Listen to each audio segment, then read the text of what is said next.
Genèse chapitre 21.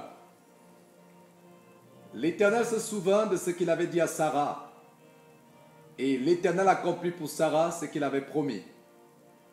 Sarah devint enceinte, et elle enfanta un fils à Abraham dans sa vieillesse, au temps fixé dont Dieu lui avait parlé.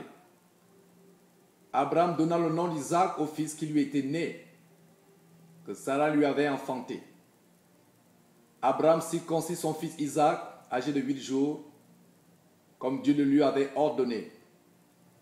Abraham était âgé de 100 ans à la naissance d'Isaac, son fils.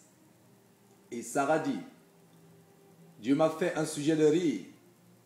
Quiconque l'apprendra rira de moi. » Elle ajouta, « Qui aura dit à Abraham, Sarah allaitera des enfants. Cependant, je lui ai enfanté un fils dans sa vieillesse. » L'enfant grandit et fut sevré. Et Abraham fit un grand festin le jour où Isaac fut sevré. Sarah vit rire le fils qu'Agar, l'Égyptien, avait enfanté Abraham.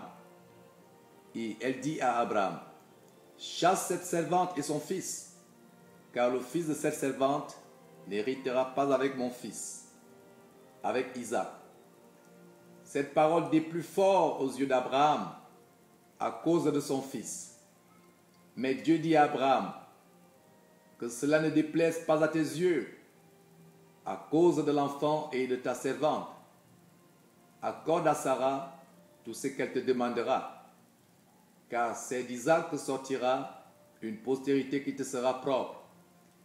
Je ferai aussi une nation du fils de ta servante, car il est ta postérité. Abraham se leva de bon matin, il prit du pain et une outre d'eau, qu'il donna à Agar et plaça sur son épaule. Il lui remit aussi l'enfant et la renvoya. Elle s'en alla et s'égara dans le désert de Beersheba. Quand l'eau de l'outre fut épuisée, elle laissa l'enfant sous un des arbrisseaux et alla s'asseoir vis-à-vis à une portée d'arc, car elle disait, « Que je ne vois pas mourir mon enfant. » Elle s'assit donc vis-à-vis de lui et leva la voix et pleura. Dieu entendit la voix de l'enfant, et l'ange de Dieu appela du ciel Agar et lui dit, « Qu'as-tu, Agar?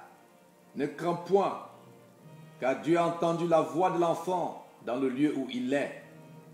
Lève-toi, prends l'enfant, saisis-le de ta main, car je ferai de lui une grande nation. » Et Dieu lui ouvrit les yeux, et elle vit un puits d'eau. Elle alla remplir d'eau l'outre et donna à boire à l'enfant. Dieu fut avec l'enfant qui grandit, habita dans le désert et devint tireur d'arc.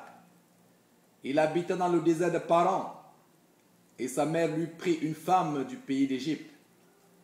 En ce temps-là, Abimelech, accompagné de Picol, chef de son armée, parla ainsi à Abraham.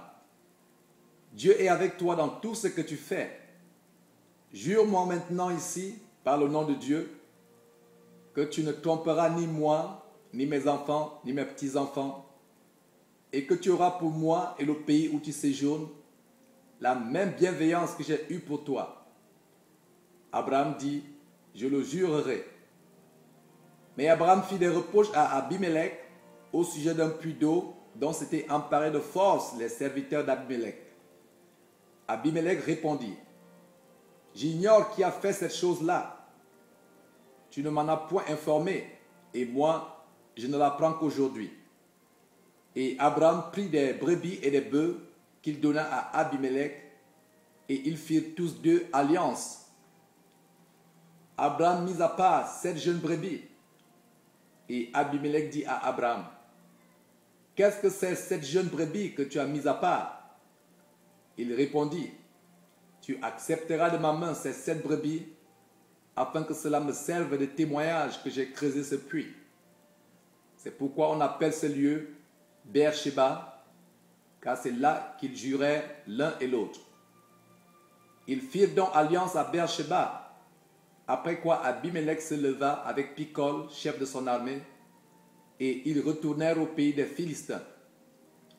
Abraham planta des tamarisques à Beersheba, et là il invoqua le nom de l'Éternel Dieu de l'éternité. Abraham séjourna longtemps dans le pays des Philistins.